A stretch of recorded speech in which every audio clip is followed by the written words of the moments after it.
What's up guys, welcome back to another video, and in this video I will show you how you can open your Trello account on desktop, aka how you can create and set up Trello.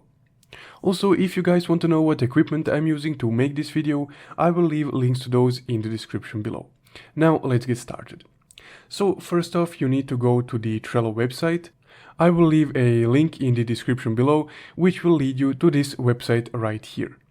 Now, once you're on this website, you need to input your email that you want to be associated with your Trello account.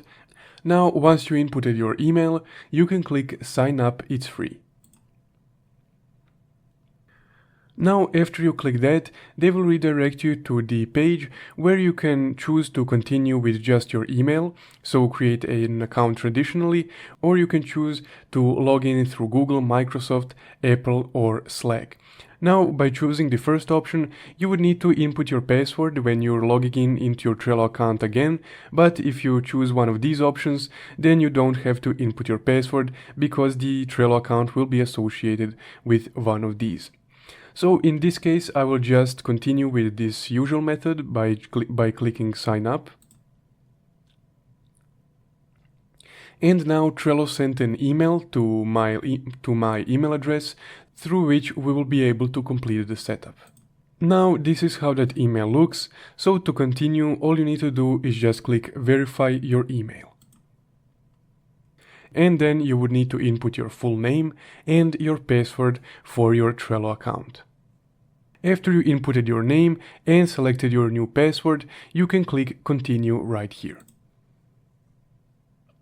Then you can either choose to go through this little quiz here, I guess, or you can skip this altogether.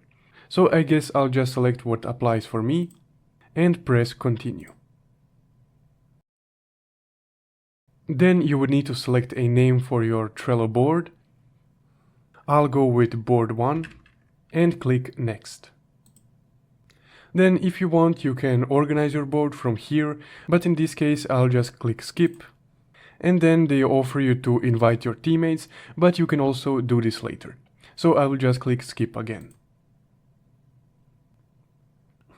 And there we go. Now your Trello account is set up and you can begin planning this board right here. So that's guys how you can set up your Trello account. If you found this video helpful, don't forget to leave a like and subscribe.